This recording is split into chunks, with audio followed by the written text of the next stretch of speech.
guys, how's it going? Welcome back. So today we're going to do the review on my Fender Squire Standard Series Stratocaster. I picked this up from Lon McQuaid on Thursday and thought, well, it's a pretty cool guitar. Didn't pay a whole ton of cash for it, but you know, 339 bucks ain't too shabby. It's about $100 more almost than my Affinity Strat. Except this one's going to stay stock, except for the string trees. I've decided that I am going to change the string trees to the roller bearings. I'll get a lot better tuning stability when string bending, as well as using the whammy bar. And I've also decked the bridge as well. It was a floater. I put the third spring in, tightened up the claws, and decked it. I also had to adjust the neck and lift it a bit. It was running way too straight, so you get a little bit of buzzing here and there. It's a problem with running a straight neck. You should never do it, okay? So anyways, necks always have to have a little bit of relief, and it's set up just great. The truss rod hole, you'll notice, also has a rosewood insert piece. You usually see that on much higher end guitars. Also, you've got the rosewood skunk strip down the neck as well. Maple neck, rosewood fingerboard, 9.5-inch radius. Loving the saddles and the 2-pin bridge. I have this same bridge actually on my Cortex 2LH. Great bridge. And of course you've got 3 alnico pickups and a 4-ply tortoiseshell pick guard. And the rest of it is an Agatha's body, if you're curious about that. We've got a two-tone thing going on here with kind of like a red wine translucent color with black. I really like this Strat. When I first saw it come out, I was like, eventually I want to get that, you know, like just, you know, eventually. And of course, eventually happened on Thursday when I was in town picking up our new car. Bought one of these while I was at it, couldn't resist, threw it on a Marshall amp, went nuts. What I didn't notice at the time was the B string had a twangy buzz to it. It wasn't touching any frets, but it would just, and it had a dead spot too, and I was like, but I didn't notice that until I got it home, right? Because I was too busy jamming out in the store having a blast. But turned out all I had to do was take out my my nut file set and just barely take a little bit into the nut, and it's perfect now. So, and they didn't finish off the nut. I mean, this is too square and blocky. On my Affinity Strat and my Affinity Telecaster, those nuts were done like perfect. You know, cut everything, shaping, final shaping, the whole nine. This looks like somebody just didn't give a crap, and but I mean, otherwise it is okay. It's good, it works. But I may go over all the slots eventually and just, you know, give it a nice finish touch to it. Maybe put a little bit of a bevel edge and get off the sharp edges here off the sides. The fret edges are great. The rest of it is totally awesome. No complaints there at all. By decking the bridge, though, by the way, you will have to reset up your intonation. And of course, you'll have a bitch setting up the intonation if you do have a nut slot or two that needs to be filed first. So I would check out all your strings and make sure they all ring out properly before even messing with anything, because that can affect your intonation as well as tuning stability too. Because that was also causing the guitar to go wacky. But now everything's good and fine, and I can also dive bomb now, and she stays in tune really well, but will stay in tune much better with those roller bearing string trees. So anyways, I've got the tones all full blast, and we're going to go through each pickup combination. I'm going to run my 5 o'clock Fuzz Pedal first because it's kind of a fun pedal, and it actually gives this thing a sound like it's almost on humbuckers when it's not.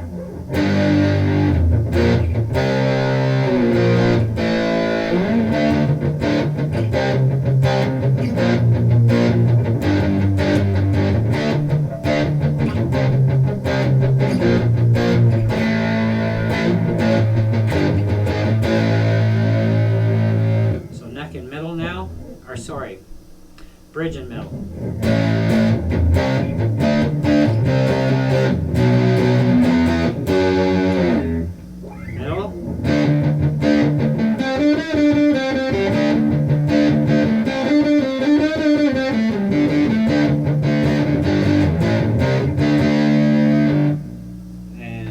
middle and neck.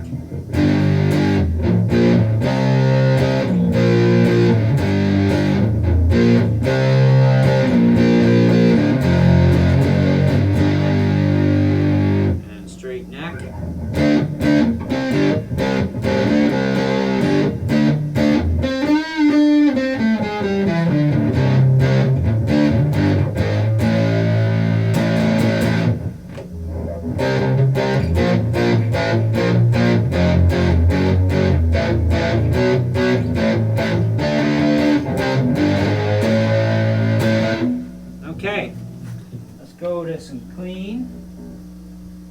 I'm going to turn on my Boilermaker clean boost to get a bit of extra volume on the clean here.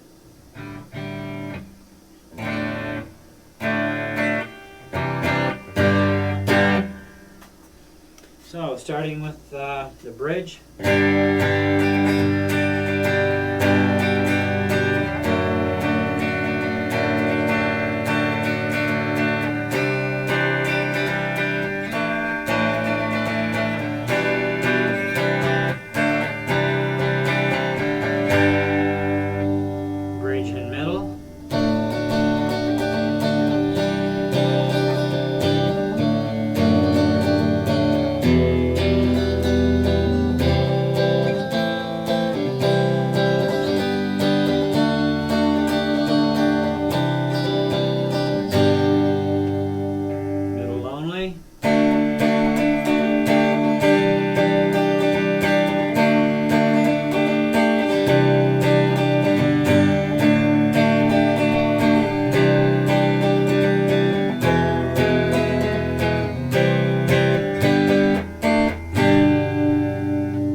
bridge. So it's pretty good, sounds great. I love the alnico pickups. They're definitely staying. Everything is staying on this except for, like I said, I'm changing the string trees to roller bearing. It also has the cast permanently lubricated tuners, which I like. It's just a really nice guitar. It plays great. You know.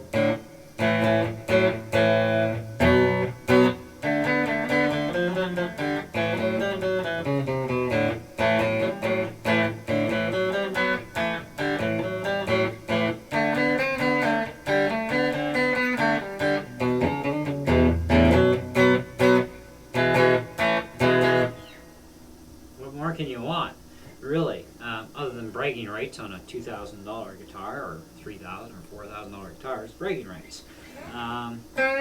Medium jumbo frets on this too, and they're great.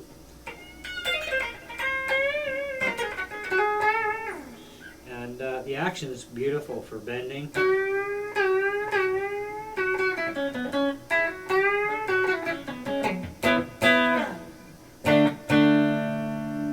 Doing good.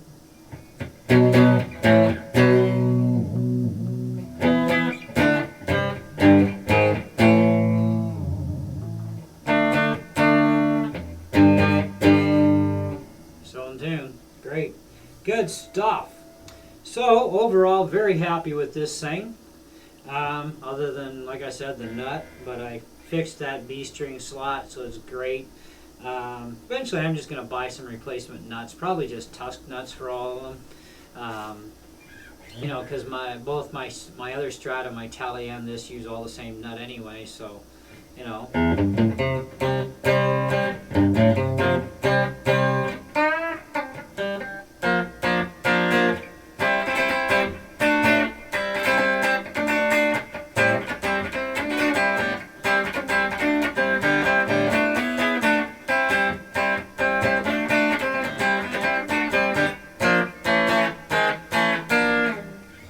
Well, it's a win-win in my books, but I am going to give it a 4 1/4 out of 5 for the star rating with still a recommendation. Yes, buy it.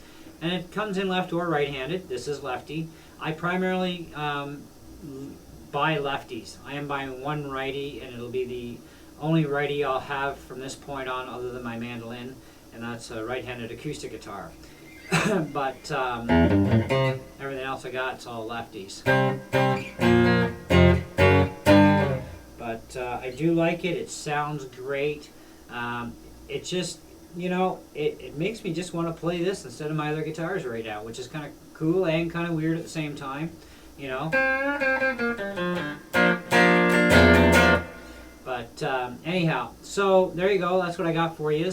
Let me know what you think of this guitar. I think it's great. I think it's a win-win either way. And even if you do buy it and you have to do, a little bit of nut slot work, buy yourself a actual nut file kit. They're like under $10 at wish.com. I think Banggood has them. T-Mart I think has them. I'm not sure. But even on Amazon, just look up nut file kit, and you'll probably find the same kit I got. And there's other options too. But it's a cheap kit. It's under $10, and it works great and cleans them right up beautiful. No complaints there whatsoever. It worked. You may find you'll have to take some relief off the neck, like, give it some relief. I actually ended up almost at 2 turns to back it off. It was that flat, So I just, took it back a couple of turns and then back up about a 1/4 turn to just retension the rod a little bit. Because when you loosen off a nut, it can vibrate and move looser, so you want to snug it back up so it can't back off. So yeah, I ended up with about 2 turns back and a 1/4 turn up, and it was perfect. The other thing I found I had to do too is take my 10mm wrench and just snug up all of these, because these are the only thing that keeps the machine heads on as well, because they got little pins in there that goes into little dimple holes. So I had to snug those up a little bit. So, there was a few things, but I mean, it's made in Indonesia as well. My Affinities are made in China, which makes no difference. Even those I had to snug up. I really, honestly, have not found a guitar yet, even when I had my Fender Squire, my regular Fender Squire Classic Vibe, that I even had to, well, actually, no, that I didn't have to tighten these up because I didn't have any. But I had to snug up the screws in the back on it because they weren't all tight. It's like, come on, I mean, if you're going to put the guitar together, at least put it together right. Tighten down things the way it should be.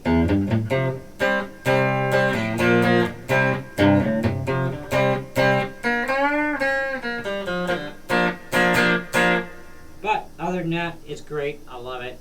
I'm going to have it for years. Thumbs up, and check in the next video.